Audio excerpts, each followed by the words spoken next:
Eu me chamo Ayrton Carlos Dias, tenho 66 anos de idade, casado com a Yara, há 40 anos.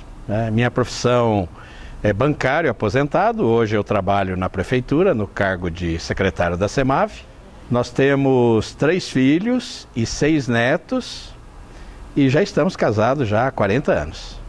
Certo. Seu Ayrton, eu gostaria que você falasse como que foi o seu primeiro contato com a Maristela e há quanto tempo você frequenta já a comunidade? Nós chegamos aqui em 1985, vindo de São Paulo, com os filhos ainda pequenos, e passamos a frequentar a igreja Nossa Senhora do Carmo, lá na Vila Maristela, principalmente em função do Padre Aurélio. Padre Aurélio era o pároco na época lá, e eu já o conhecia há muitos anos, desde a época em que eu fui seminarista. Padre Aurélio participava e era padre no seminário onde eu estudava, então eu já conhecia o Padre Aurélio desde aquela época. E chegando aqui em Prudente, nós sabíamos que ele estava lá na Maristela, fomos procurar a Maristela e lá estamos há 32 anos.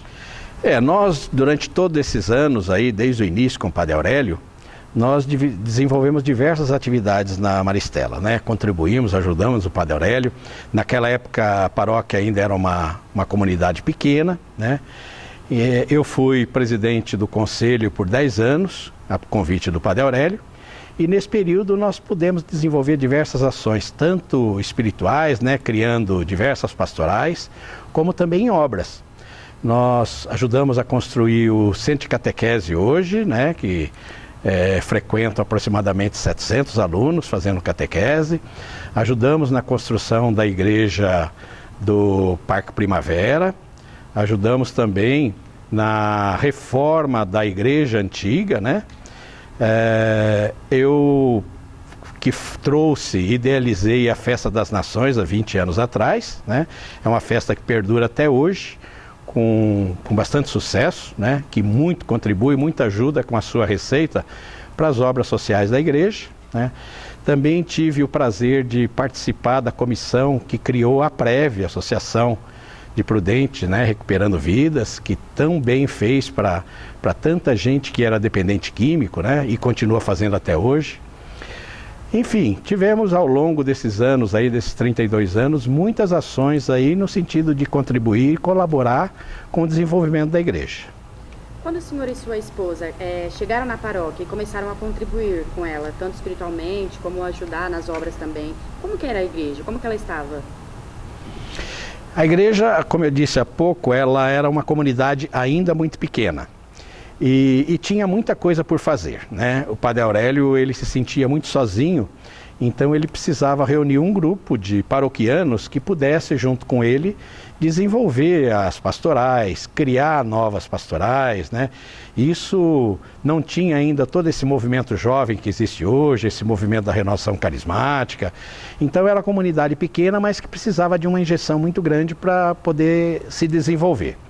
E nesse espírito que nós abraçamos, Não só eu, como outros casais também, que estivemos sempre junto com o Padre Aurélio, fazendo com que a igreja crescesse cada vez mais. Conseguimos bastante sucesso nessa empreitada, Haja visto que muitas pastorais foram criadas, iniciaram primeiramente com alguns casais, depois foram ampliando, E hoje a gente vê a comunidade grande, desenvolvida, com aproximadamente mais de 40 pastorais e movimentos. Então isso deixa a gente muito feliz, porque nós tivemos uma pequena participação nisso tudo. O Padre Aurélio, ele durante muitos anos de convivência, ele se tornou para nós não só o padre, o nosso diretor espiritual, mas ele muitas vezes era o nosso pai e muitas vezes era o nosso filho, porque o Padre Aurélio era uma pessoa muito carente, apesar de ser extremamente inteligente, de uma espiritualidade infinita, mas era uma pessoa muito carente. Ele sofria de depressão, então ele exigia alguns cuidados.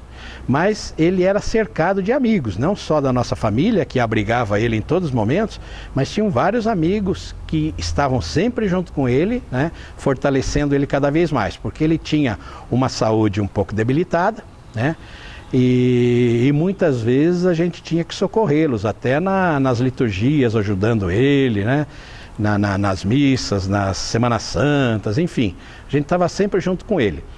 E era um amigo, né, de que a gente recebia ele de braços abertos. Ele sempre estava frequentando a minha casa da minha família, né, desde quando os meus filhos eram pequenos. Ele também me ajudou muito na criação espiritual dos meus filhos. Então foi uma pessoa que representou muito na vida da nossa família. E como ele era como pessoa? Era uma pessoa extremamente humilde, né? Apesar de ser muito sábio, né? Tem um conhecimento enorme de religião, de cristianismo, mas era uma pessoa extremamente humilde, sabe? Não tinha vaidade nenhuma, qualquer coisa para ele estava bom, né?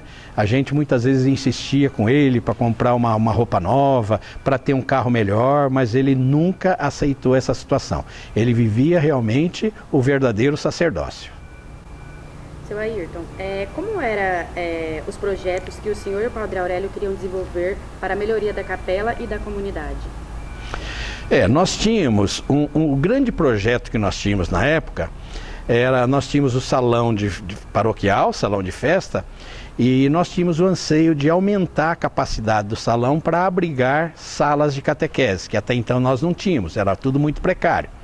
Então esse era o grande projeto que nós iniciamos e desenvolvemos com o Padre Aurélio. A partir da aquisição de um terreno ao lado do salão paroquial, e com a ajuda de muitos, né, ajudas de festas que nós promovíamos, de churrasco beneficentes, tudo mais, e ajuda de parceiros, nós fomos iniciando a construção desse salão. Foi uma obra magnífica que até hoje atende plenamente a demanda da Maristela. Nós também tivemos envolvido com a construção da igreja do Parque Primavera, São Luís Gonzaga. Também a nossa preocupação era com o bairro do Parque Alexandrina, onde tinha também uma capela, que a gestão da capela era da Maristela. Então nós também procurávamos lá tentar fazer alguma coisa, tínhamos em mente de vir a construir uma igreja, que hoje realmente aconteceu, né? Então nós tínhamos todos esses projetos de obras, mas a gente focava muito também nas obras sociais, né? Nesse tempo lá nós criamos as conferências de vicentinos, que até então não tinha, criamos pastorais sociais, enfim, tudo também para, além das obras, também desenvolver essa parte social da igreja. Quando o Padre Aurélio ficou doente, ele ainda estava ativo dentro da comunidade. Eu queria que você falasse um pouco sobre esse período, se o senhor lembra, como que foi. O Padre Aurélio, ele, como eu disse, ele tinha uma saúde um tanto quanto debilitada. Então ele estava sempre passando por períodos assim principalmente quando ele estava assim um pouco deprimido, né? Muitas vezes ele se refugiava. Ele saía da igreja, ele viajava, ele ia para São Paulo, lá no seminário onde ele participava, ele ia em outras cidades onde ele tinha os amigos. Então ele buscava esses refúgios para tentar se restabelecer um pouco da saúde, né? E nós permitimos que ele fizesse isso, né? A gente até dava força para que ele realmente... Nesse período, inclusive, a gente ficava sem padre na igreja, né? Era só de domingo que eventualmente vinha outro padre, e nós, eu e outros casais, nós continuávamos lá com as atividades, né, de cultos, de orações, sempre rezando pela saúde dele. E aí, quando terminava aquele estágio de refúgio dele, ele retornava, né?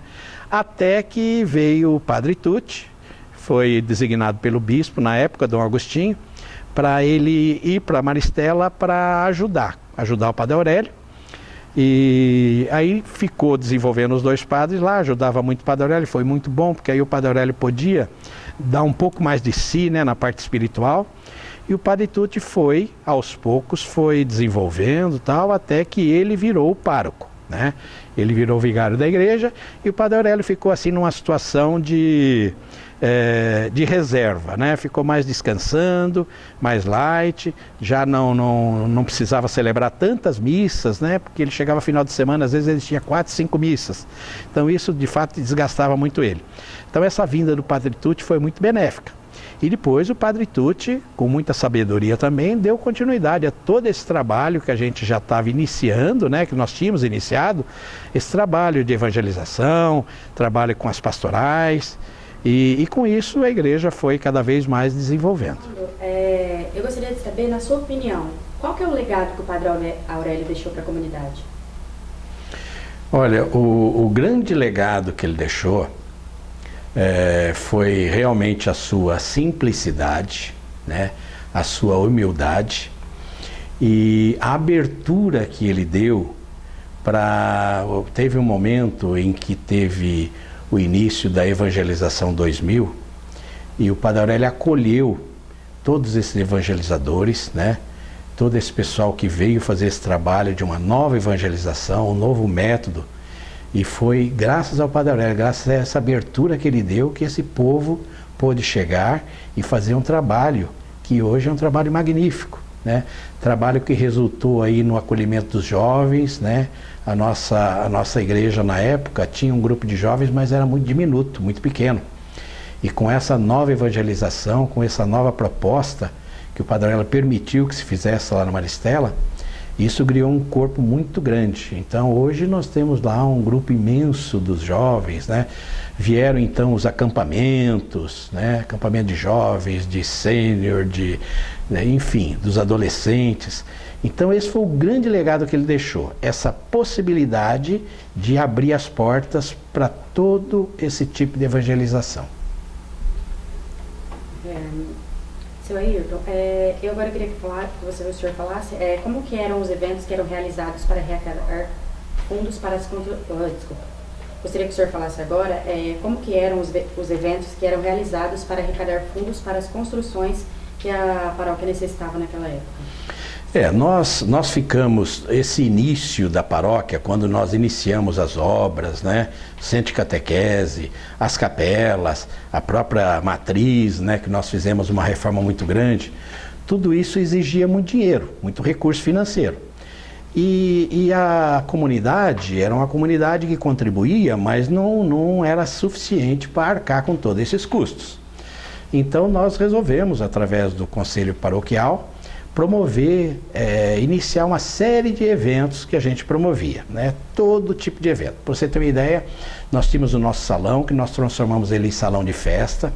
Aí nós alugávamos para casamentos, não só para a comunidade, como também para pessoas de fora. E nós tínhamos uma equipe muito grande de voluntários, que nós mesmos que servíamos, nós é que fazíamos a comida, até nós apelidamos a turma da cozinha como a pastoral da carne, né? Então isso tudo foi desenvolvendo, isso tudo para arrecadar recursos para a gente fazer frente às nossas obras, né? Nós fazíamos muito churrasco beneficente. Eu me lembro uma vez que nós fizemos um churrasco beneficente e nós sorteamos nesse churrasco um carrinho do Padre Aurélio. Era um Fusquinha que ele tinha, que ele teimava em não precisar de outro carro, mas o carrinho realmente já estava muito velho. Aí nós resolvemos comprar um carro Padre Aurélio e não tínhamos dinheiro. Aí então nós fizemos um churrasco, rifamos o carro dele, fizemos um bingo no churrasco e com o dinheiro arrecadado deu para comprar o carrinho, um novo carrinho para ele e ainda sobrou dinheiro para nós aplicarmos nas obras, né? Então, nós criamos, além da Festa das Nações, nós também criamos a Festa do Milho, né? Nós fazíamos baile dos anos 60, né? Várias vezes nós fizemos esses bailes, tinha uma adesão total da comunidade, todo mundo participava. E isso tudo gerava receita, né? Para a gente poder, com esses recursos aí, dar andamento em todas essas obras que a gente vinha realizando. Certo, agora eu queria que você falasse um pouquinho o que foi a Pastoral da Carne, porque ela foi um sucesso, né? Essa pastoral. Foi. Nós tínhamos uma equipe tão bem sintonizada e capacitada, né? Nós tínhamos excelentes cozinheiras, que a minha esposa fazia parte desse grupo, né? Modéstia à parte, ela é uma excelente cozinheira, mas tínhamos a Angelina, que era a nossa comandante lá na cozinha, né? Hoje ela está bem velhinha, mas está... E um monte de outras mulheres, né, e homens também, que faziam essa comida com muito carinho, né? Nós tínhamos uns churrasqueiros muito bons. Então essa comida que nós produzimos, esse churrasco que nós fazíamos, ele rompeu fronteiras. Todo mundo queria casar na Maristela e queria fazer a festa na Maristela, pela qualidade da comida, do churrasco que a gente oferecia, né? Então isso ficou muito famoso, né? Quando você ia, por exemplo, oferecer um convite para um conhecido e dizia que era um churrasco da Maristela, se vendia muito facilmente, porque todo mundo sabia que a qualidade ia ser boa, né? Então foi isso que nós também conseguimos colocar em prática durante muitos anos. O senhor me contou, né, que o senhor entrou para o Conselho Paroquial, né? Eu queria que o senhor falasse agora um pouco dessa experiência. Tão logo eu cheguei na comunidade, o Padre Aurélio me convidou para mim assumir a presidência do conselho, né? Ele precisava realmente de alguns casais, aí nós reunimos alguns casais para a gente fazer frente a esse conselho, e foi uma experiência muito boa, porque nessa época nós contávamos com poucas pastorais, né? Tinha uma meia dúzia de pastorais existentes, e com esse conselho nós fomos ampliando, nós fomos convidando novos pessoas da comunidade, novos casais, né? Nós tínhamos muito forte, um movimento muito forte, não é nem um movimento, é um serviço, que é o Encontro de Casais com Cristo, né? Esse Encontro de Casais com Cristo trouxe muitas pessoas para participar da Maristela, e com isso o conselho foi crescendo, foi aumentando as pastorais, né, a ponto de hoje, como eu disse, nós contarmos aí com mais de 40 pastorais existentes na igreja.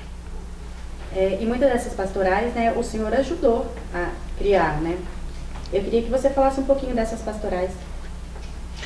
Eu tive o privilégio, o prazer de ajudar, por exemplo, uma pastoral que durante muitos anos nós tratamos ela com muito carinho, foi a pastoral dos coroinhas, né? Pastoral vocacional, desculpa. Pastoral vocacional nós criamos, e com ela nós fazíamos cursos para coroinhas, né? Então sempre a gente estava formando novas coroinhas, né? Meus filhos foram coroinhas, hoje os meus netos são coroinhas, né? E na época, teve uma época que nós chegamos a ter mais de 60 coroinhas lá na paróquia. Era uma maravilha. Você chegava ao altar, ficava repleto daquela meninada, né? Tudo com a roupinha de Nossa Senhora do Carmo, né? E aquilo dava muita alegria para nós e para o padre, principalmente o padre. O Padre Tucci também conviveu muito com essa época, né? E a gente fazia muita festa com esses coroinhas, participava de festa, levavam eles para final de semana, levávamos eles para alguma chácara, alguma coisa, né? Eles participavam também de encontro diocesano de coroinhas, então foi uma época muito boa. E outras pastorais que nós participamos também, né? Pastoral do batismo, pastoral dos noivos, né? Nós tivemos uma época que a gente, tanto eu como a Yara, a gente proferia muitas palestras nesses cursos de noivo, curso de batismo. Então são pastorais que foram criadas junto com a gente ali, né? E que deixou assim um legado muito grande e até hoje nos dá muita alegria. Seu Ayrton, eu queria que você falasse, você me contou que uma vez você teve que assumir o lugar do Padre Aurélio numa missa, né? Uhum. Eu queria que você falasse um pouquinho dessa experiência, como que foi? Na realidade teve um período, nesses períodos que o Padre Aurélio costumava dar uma sumida, né, para poder se restabelecer, e nós ficávamos sem padre, né? Eu, como presidente do conselho, muitas vezes eu ia até o bispo, na época do Dom Agostinho, para pedir padre para nós, né? Uma vez que o Padre Aurélio estava ausente, e a gente precisava de padre para celebrar a missa, para as nossas liturgias, né? E nem sempre tinha padre disponível, né? Hoje, graças a Deus, aumentou muito o número de padres, né? Muitos foram ordenados, mas naquela época era muito difícil. E se você pegava um padre de uma paróquia, você fazendo você cobria um santo e descobria outro. Então muitas vezes não tinha padre para dar essa atenção lá, né? E eu me lembro que uma ocasião o Padre Aurélio cismou de fazer as suas viagens, né, bem na Semana Santa, que nós estamos vivendo inclusive ela agora. E aí ficou todo mundo, um olhava para o outro olhava para o outro, como é que nós vamos fazer essa liturgia da Semana Santa, né?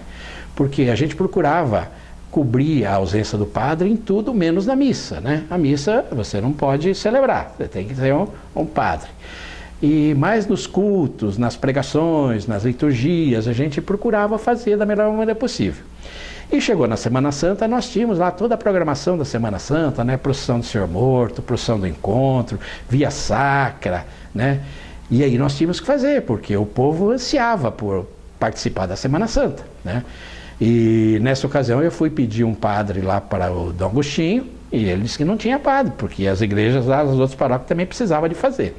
Aí nós fomos e fazemos, né? Então, tinha que fazer as pregações nas procissões, e eu acabava fazendo, né? Me preparava, até porque nós não tínhamos, assim, muita gente que pudesse dividir essa tarefa, né? Hoje, felizmente, a igreja tem 100 números aí de pregadores, né?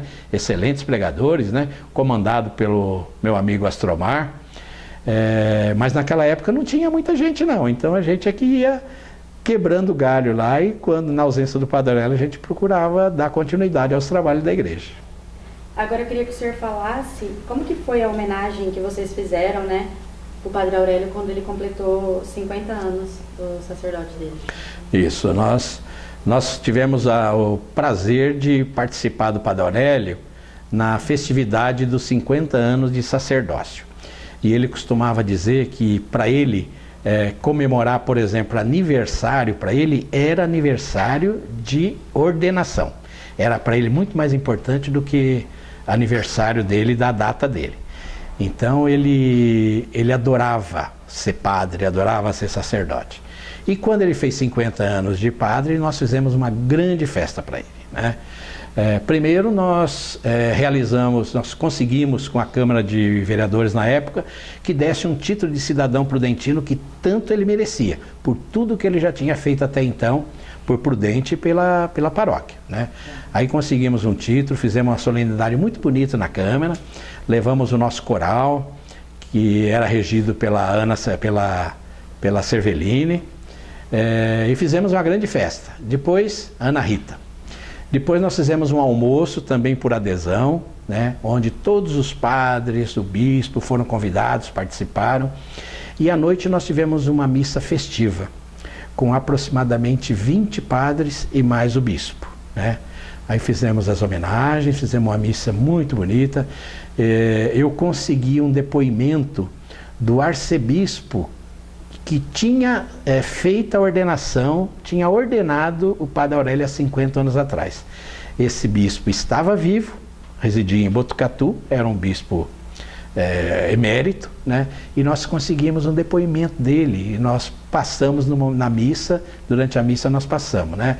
Foi, acho que, uma das raras vezes que eu vi o Padre Aurélio chorar, quando ele viu esse depoimento desse arcebispo que tinha ordenado ele há 50 anos atrás. Então, foi um momento muito especial na vida dele e na nossa vida. Seu Ayrton, e assim, disso tudo, de toda essa convivência que o senhor teve com o Padre Aurélio, qual que é o maior ensinamento que você pôde tirar de toda essa convivência com ele? O maior ensinamento que o Padre Aurélio passou, não só para mim, como para minha família, né? Porque nós considerávamos o Padre Aurélio como membro da nossa família, né? Meus filhos adoravam o Padre Aurélio, a minha esposa tinha um carinho muito grande pelo Padre Aurélio. O Padre Aurélio, para você ter uma ideia, muitas vezes ele vinha dormir em casa, ficava alguns dias aqui, quando ele se sentia muito solitário, eu trazia ele para cá, ele tinha o quarto dele, tinha o local dele, então ele era realmente um membro da família, né? E o que mais ele deixou para nós de importante foi os ensinamentos dele. O Padre Aurélio, ele é um homem extremamente sábio, né? De um conhecimento profundo da religião, né? Então ele auxiliava demais a nós, a minha Yara, na parte espiritual com os nossos filhos. Então isso para nós foi de uma grande valia. É um homem em que nós devemos muito para ele. Depois que o Padre Aurélio faleceu, chegou o Padre Tucci, né, na paróquia. Eu queria que você falasse um pouco da sua relação com ele e o que ele trouxe de novo para a paróquia. O Padre Tucci, ele já tinha chego antes da morte do Padre Aurélio, né? Como eu disse, ele veio para ajudar o Padre Aurélio, né? O Padre Aurélio já estava realmente bastante debilitado, então ele já não tinha mais força para fazer tudo o que exigia dele. Então o Padre Tucci veio para ajudá-lo e depois acabou se tornando o pároco da igreja, né? O meu relacionamento com o Padre Tucci sempre foi muito bom, né? Evidentemente que o Padre Tucci, e até hoje ele né, ele tem um espírito, não só o espírito, como procedimento muito jovem, né? Tanto é que os jovens adoram ele, gostam dele, e isso contribuiu assim de uma forma fundamental para esse movimento todo que a igreja tem hoje de jovens, né? Isso se deve realmente a esse trabalho do Padre Tucci com esses jovens, né? Então, muitas vezes eu até ficava assim um pouco constrangido, né? Com o tipo de procedimento que o Padre Tucci eu estava acostumado assim com um tratamento assim mais convencional, né? Mais assim a moda antiga com o Padre Aurélio, e de repente vem aquele padre novo lá fazendo aquela revolução toda, mas uma revolução saudável, né? Que gerou frutos até. Mas eu me entendia muito bem com ele, se dava muito bem com ele, como me dou muito bem com ele agora. Ele não está na nossa paróquia, está lá em Tarabai, mas nós somos amigos, a gente se fala sempre, né? Mas tenho assim um carinho muito grande por ele, né? Mas é aquilo que eu falei, a questão da idade também pesa muito, né? Então, os meus filhos, por exemplo, têm assim um relacionamento com ele muito grande, né? Uma afinidade muito grande. Então, cada um na sua, né? E que ele continue sendo jovem eternamente. Esse grupo de evangelizadores, né, que estavam iniciando esse trabalho sobre a gestão do Astromar, eles estavam assim meio desparoquiados, né? Eles não tinham ainda um local, uma igreja que pudesse acolhê-los para que eles desenvolvessem esse trabalho de evangelização. E aí que entra a sabedoria do Padre Aurélio, né? O Padre Aurélio enxergou nesses jovens, enxergou no Astromar e naqueles discípulos deles, né? Que era uma grande oportunidade para fazer esse trabalho de evangelização, principalmente com os jovens, né?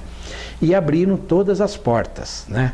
Então, esse movimento praticamente iniciou na Maristela, algumas outras igrejas tinham, mas o movimento ainda muito fraco, muito raquítico, né? E na Maristela ele explodiu, né? Então isso trouxe assim, não só para a igreja da Maristela, como toda para a cidade, para a região, trouxe assim um fomento muito forte em termos de evangelização, né? Com seus cursos de evangelizações, com seus acampamentos. Então isso tudo trouxe um resultado fabuloso que hoje muitas outras igrejas copiam a Maristela, né? E tem que copiar mesmo, porque é um trabalho que foi muito bem alicerçado, muito bem feito e com resultado. Então esse foi o resultado e o legado que esse projeto de evangelização trouxe para a vida cristã aqui de Prudente. Seu Ayrton, agora eu queria que você falasse um pouquinho sobre a construção do Centro de Formação da Maristela. Se você estava presente, como que aconteceu? O Centro de Formação, ele se deu por justamente por um desses casais que se apaixonaram por esse projeto de evangelização, né? Eu não tinha assim uma participação, nem eu nem a Yara, a gente não tinha uma participação muito efetiva nos acampamentos, mesmo no projeto de evangelização, né? A gente já tinha assim uma atividade na igreja em conduzir algumas pastorais, em estar ajudando o padre em outras ações, então a gente não tinha assim muito envolvimento, mas participávamos, né? Apreciávamos, e nós chegamos a fazer um acampamento sênior. Na época era feito num outro local, era numa fazenda de um paroquiano, né? Um grande amigo meu. E numa desses acampamentos teve um casal que se apaixonou pelo acampamento, né? Passou a fazer parte, passou a trabalhar e foi para a igreja, né? E eles se apaixonaram tanto que eles cederam um pedaço eles tinham uma fazenda ali no município de Tarabai, e eles cederam um espaço lá para que se criasse um centro de formação, né? Para que nós não precisássemos estar emprestando o sítio de um, chácara de outro, fazenda do outro. Então nós teríamos o nosso próprio espaço. Então esse grupo de evangelizadores, né, se uniram também da mesma maneira que nós nos empenhávamos para fazer as nossas obras, as nossas centros de catequese, as nossas igrejas. Esse grupo também se empenhou com muita festa, com muito evento, com muita parceria, e foram aos poucos construindo o centro de formação hoje, que é um local maravilhoso para esses encontros. Então essa foi a história do centro de formação. A Festa das Nações, ela teve uma particularidade interessante. Eu e a Yara, nossa origem é de São Paulo. Então, eventualmente, a gente está sempre em São Paulo, visitando meus parentes, eu tenho irmãs e tal. E eu tenho uma irmã que é muita religiosa, participa de uma igreja lá, católica, é ministra da Eucaristia.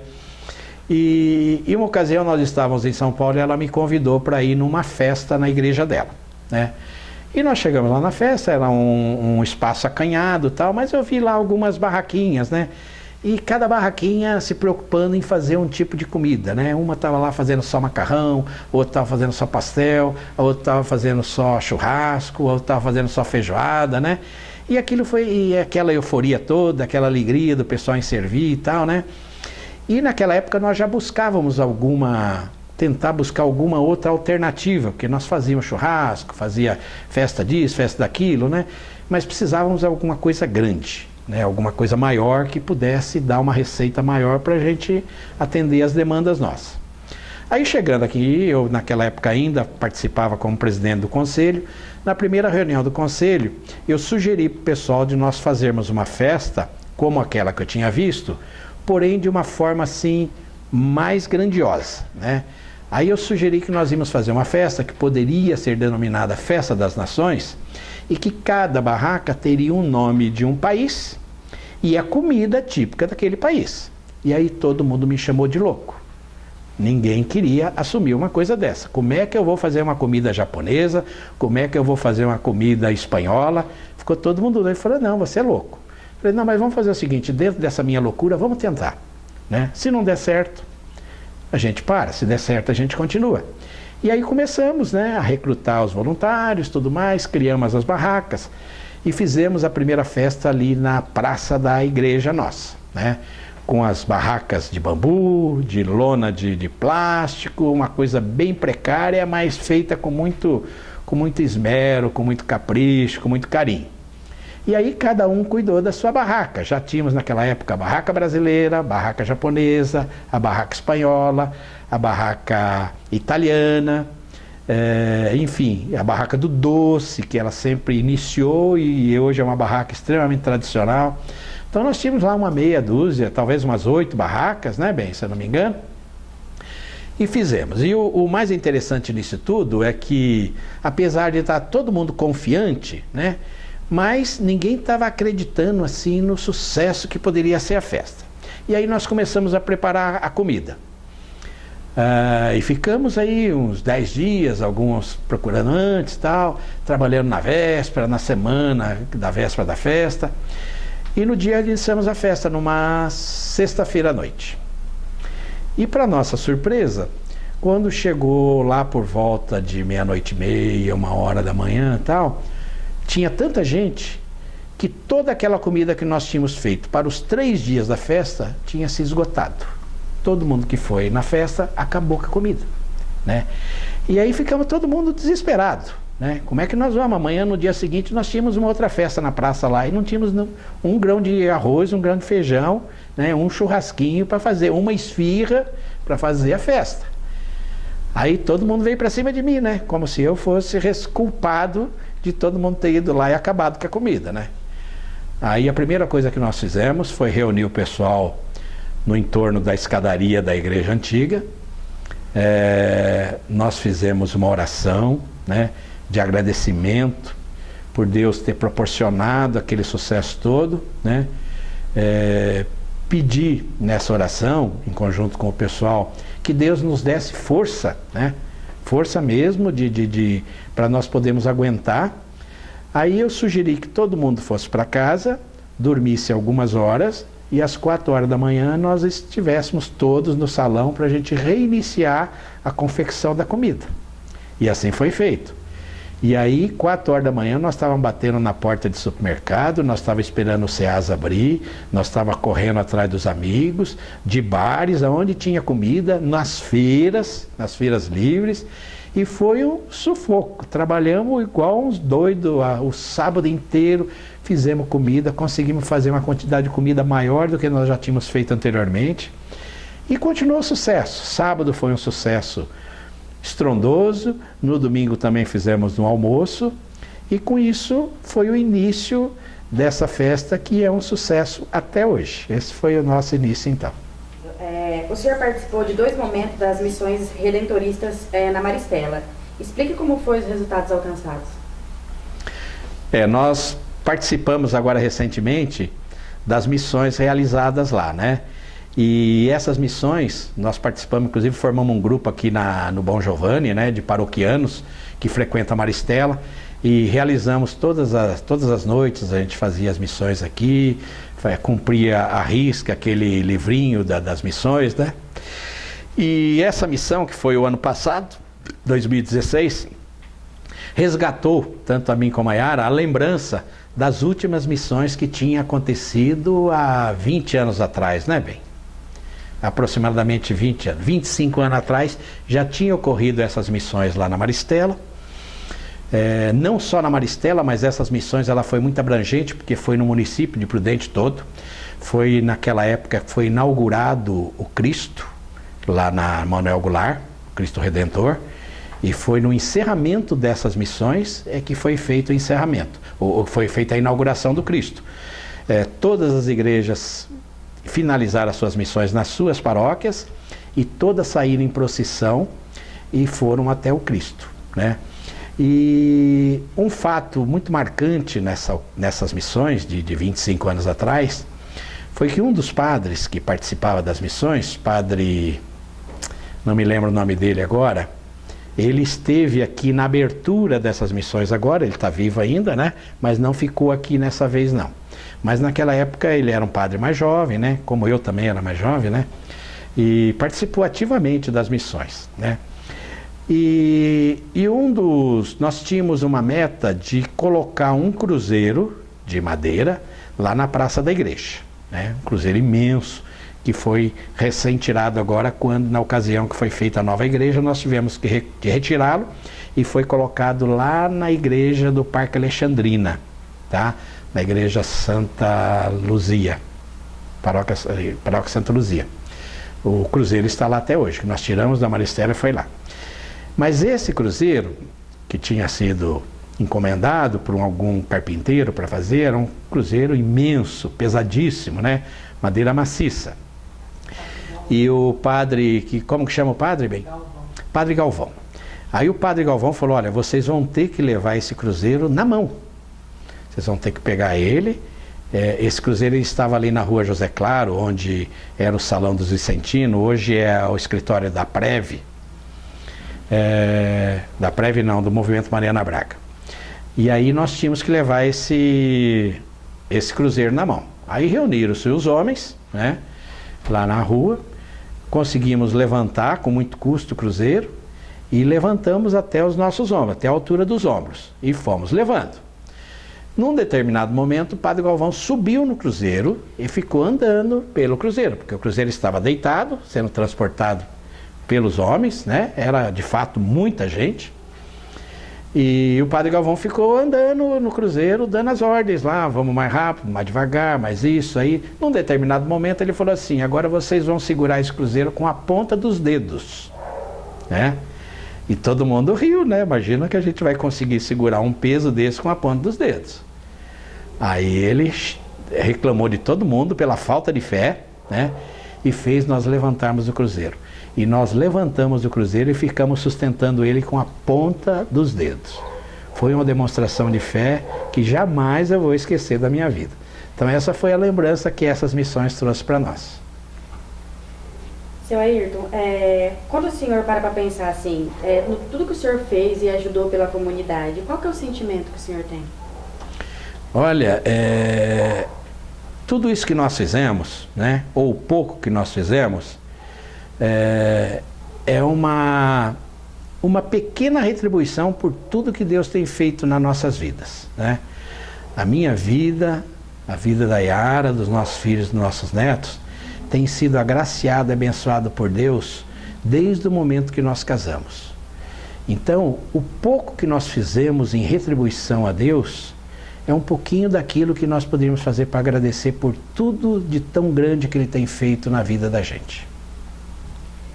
E agora uma pergunta um tanto particular. O que a Igreja Nossa Senhora do Carmo representa na sua vida e da sua família? Ela representa a nossa segunda casa, né? É a nossa segunda igreja, porque a nossa primeira igreja é o meu lar, é a minha casa, né? Aliás, isso daí eu aprendi muito isso com o Padre Aurélio, né? O Padre Aurélio falava, a sua primeira igreja é a sua casa. Depois que você tiver a sua casa consolidada, você busca a outra igreja. Então ela representa para mim a minha segunda casa, né? Nós já tivemos nesses 32 anos de frequentar a Maristela, de participar da Maristela, né? E a gente participa porque lá realmente é a nossa casa também. Mas eu tive inúmeras vezes convite de alguns padres amigos, né? Que participam, que estão em outras paróquias. Aqui, por exemplo, eu moro no Bom Giovanni e aqui do lado tem a igreja, que é a igreja Menino Jesus de Praga, Menino Jesus. E o padre dali sempre me convidando, Ayrton, você é do bairro, você tem que participar lá, tal, sabe? Mas não é questão de preferência, porque Deus está em todos os lugares.